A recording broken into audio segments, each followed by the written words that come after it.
Hi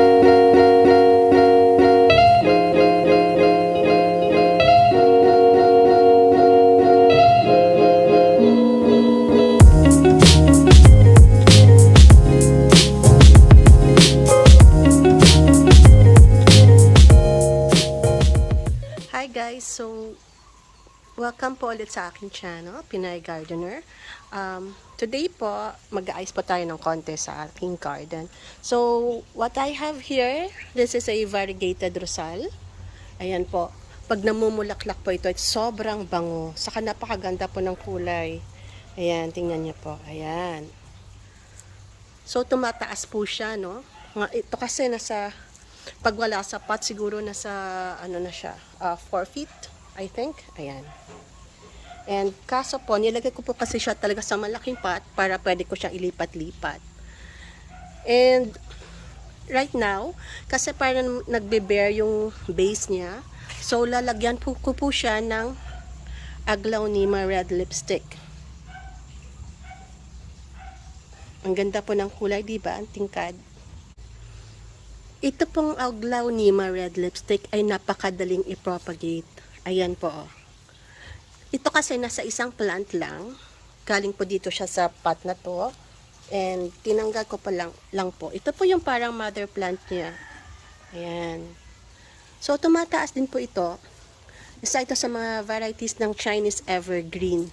Evergreen pero ang ganda ng kulay, diba? Red.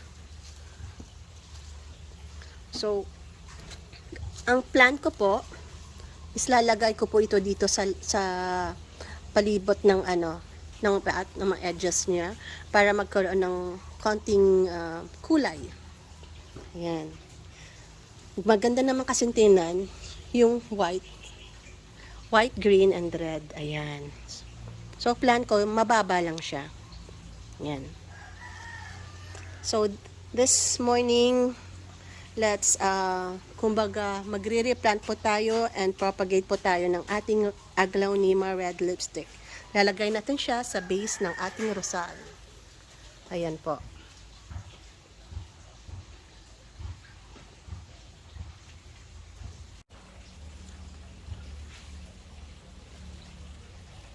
So, let's start po. Ito po kasi medyo makapal na yung roots. So, gagawin ko po is tatanggalin ko lang. This will not harm the plants. Actually, lalo pa nga po ito mag-promote ng growth sa ating Aglaonema Red Lipstick. And babawasan ko na rin po yung kanyang leaves. Yan. But this one, I think, lilipat ko na lang siya sa isang pot. Or, I think pwede na rin dito. So, I have 3. And, meron pa akong 3 pots. Ayan. Papalipot po natin. Let's see po kung ilan magagamit natin dito. So, ayan po, let's loosen lang po yung soil. Para matanggal natin yung Ayan.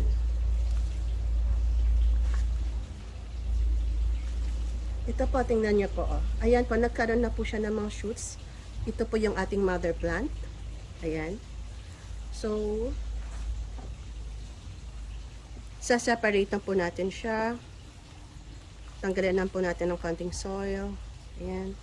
Madali lang naman po. You just pull it gently.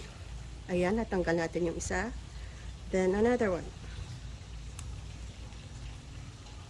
So, in one pot po, I have 3 Aglaonema Red Lipstick.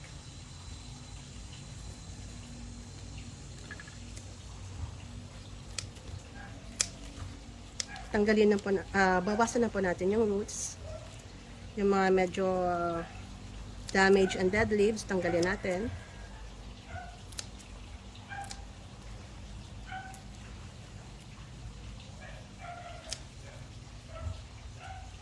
And we have another plant.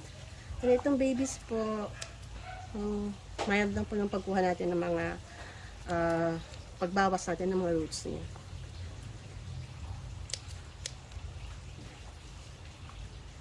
So we have that and another one.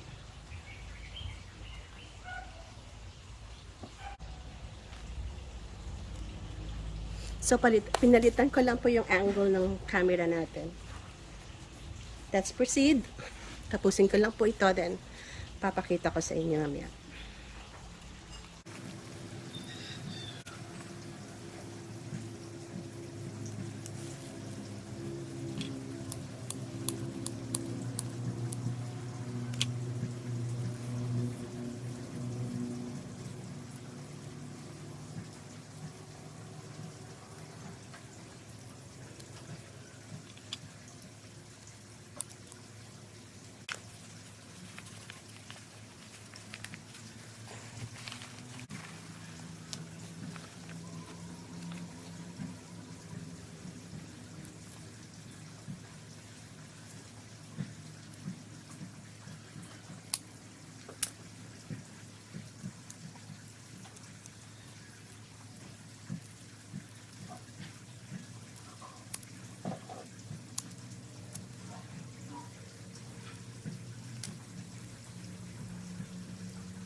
So, from 4 pots po.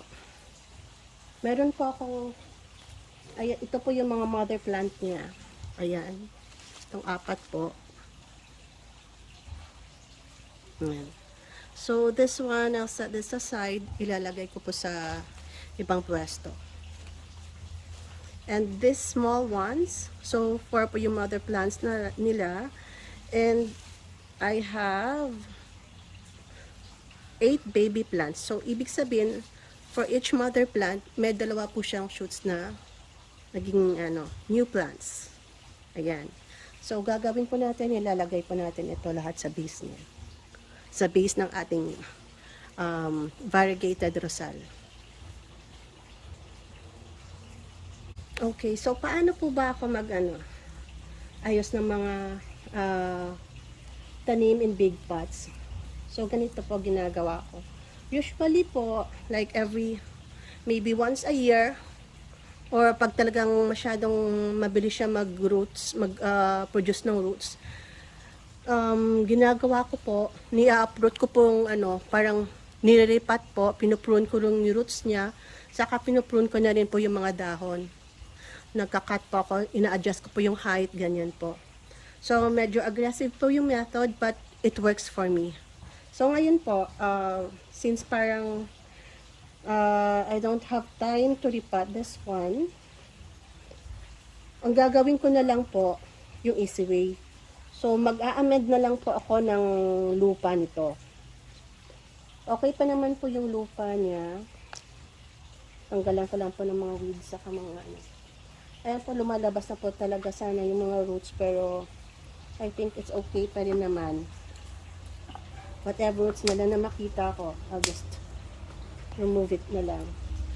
Para medyo magkaroon ng room sa baba.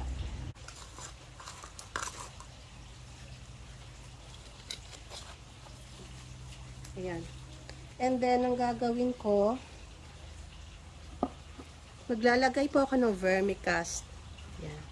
This one po, itong vermicast na to, yan, rich in nutrients para sa ating plants. Ito po yung mga worm castings from our African nightworms. Ayan. So, next time po, this is made, ginawa, dito lang po sa bahay kasi meron po akong vermicompost. Medyo inaayos ko lang po yung system ko, but I will share to you next time. So, ito po. Ayan. Lagay lang po natin budbud lang po natin sa ating soil.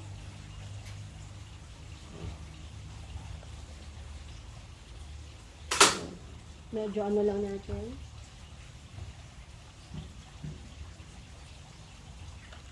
Then, meron din akong eggshells. Ito po for calcium po ng ating plants. And, some carbonized risal. And, pwede na. Hindi ko po siya masyado nilalagay sa malalim kasi every time naman po na pa-water natin yung plants, Mababa lang po yung nutrients. Ayusin lang po natin. One here. One here.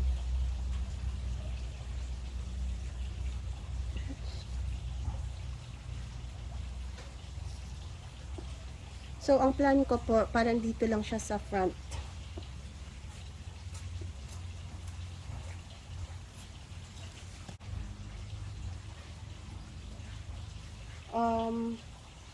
I do aggressive pruning pag nakikita ko po na hindi masyadong maaraw, or di kaya nilalagay ko lang yung plants sa after ng pag-repot, nilalagay ko sa shady area. But this one is a big pot, so hindi ko po ito nilalagay sa shady area after repotting. Usually ginagawa ko lang po talaga siya pag hindi masyadong mainit, para hindi po masyadong ma-stress yung ating tanim.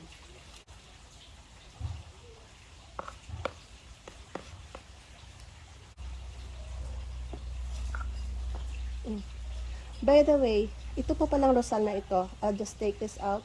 Pero this one po kasi nilagay ko lang. Parang nag-cut lang po ako ng branch ng rosal. Then tinusok lang po dito. I'll just pull this out. Ayan na po siya. I think I did this around May. Nung pinutol ko lang yung parang yung ganito. Yan. Yung parang stem ng ating rosal. Or mga ganyan. Pinuputol ko lang din. Tinutusok ko lang sa palibot niya. And you can have new plants. Napakadaling ipapagate din po ng ating variegated rosal. I really like the color. So, yan. Tatanim din natin ito mamaya sa isang pata.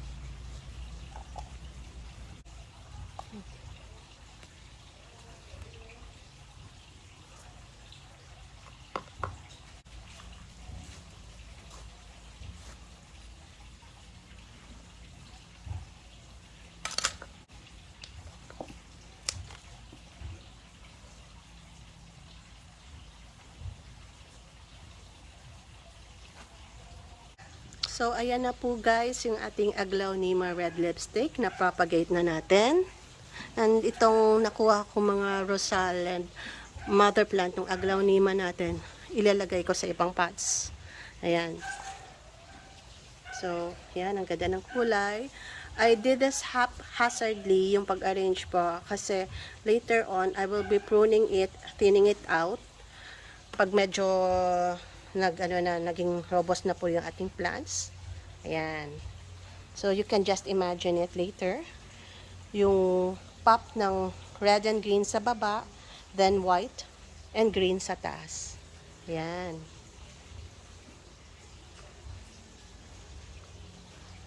Hope you like this video. Pakisubaybay na lang po yung mga susunod kong videos. Thank you po.